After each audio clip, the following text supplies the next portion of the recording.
You know that feeling, right? It's cold outside, you walk across the room, and suddenly every doorknob feels like it has a personal vendetta against you. Well, today, we're going to get to the bottom of that annoying little winter zap and figure out the science behind it. All right, let's call it what it is. The winter zap mystery. I mean, it really does feel like it comes out of nowhere, doesn't it? But as you're about to see, there's some really cool science hiding behind that little jolt. So let's just ask the big question right up front. Why do we get shocked so much more in the winter? Why does every metal object suddenly feel like it's a booby trap waiting for you? Is it just the cold, or is there something else going on in the air? Let's dig in. Oh yeah, we've all been there. You're just walking through your house, minding your own business, you reach for a doorknob and zap. That little jolt that just makes you jump. Or how about this one? You're taking off a fuzzy sweater, maybe in a dark room, and you can actually hear it, that crackle. You might even see the tiny little sparks. It's kind of cool, but also, what is that? And then there's maybe the most awkward version of all. You go to shake someone's hand and shock, you both get zapped. It's a classic kind of uncomfortable winter moment. So what on earth is actually happening here? Well, the main culprit, as you probably guessed, is something called static electricity. But to really solve our winter zap mystery, we've got to understand what this invisible force even is. So, at its very core, static electricity is just an imbalance. It's all about these teeny tiny particles called electrons. When they build up on a surface, they create this electrical charge that's just, well, it's waiting for an opportunity to jump somewhere else and get things back to normal. Okay, so how does this buildup actually happen? It's a pretty simple process, really. It all starts when two things rub together. So let's say you're walking across a carpet, right? Your shoes rub on the floor and boom, electrons actually transfer from the carpet to you. Now, your entire body is carrying this extra electrical charge. And then you touch a conductor, like that metal doorknob, and zap! All those extra electrons see their chance to escape, and they leap from you to the doorknob in a split second. That super fast rush is the shock you feel. Okay, so that explains how the shock happens, but it still doesn't answer our main question. Why is it so much worse in the winter? Well, this is where we get to the real secret, the main clue to this whole mystery, and it has everything to do with the air around you. And here it is, the key difference: summer air versus winter air. See, in the summer, the air is really humid. It's full of tiny water molecules, and water is a fantastic conductor.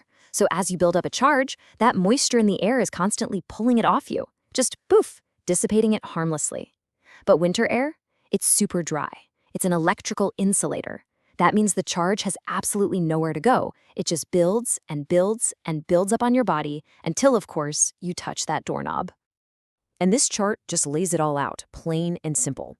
In winter, you've got low humidity. That dry air lets the charge build right up on you. The result? Way more shocks. But in the summer, you've got high humidity. That moist air is constantly draining the charge away. The result? Way fewer shocks. It really is that straightforward. All right, so if the dry air is the perfect condition for a static shock, then our clothes and our shoes, well, they're the accomplices. What we wear and what we walk on plays a massive role in this. Yeah, you can think of these materials as being master electron collectors. Your wool sweater, that fleece jacket, polyester, nylon, and especially rubber-soled shoes on a carpeted floor. These things are incredibly good at grabbing electrons from other surfaces. They basically turn you into a walking, talking human battery, just storing up a charge. And this is a really important point. The metal doorknob isn't the bad guy here. It's not evil. It's just an innocent bystander that happens to be an amazing electrical conductor. It's the perfect escape route for all that charge you've been carrying around. And that super fast transfer of energy, that's the shock. Okay, mystery solved. We know why it happens. So now for the really useful part. How do we actually stop these shocks from happening? How can we use this science to fight back? Here we go. This is your anti-shock toolkit. The number one best thing you can do, use a humidifier. You're basically fighting dry air with moist air. It's brilliant. Also, keep your skin moisturized because dry skin builds up more charge. Try wearing more cotton and less wool or synthetics. And here's my favorite pro tip.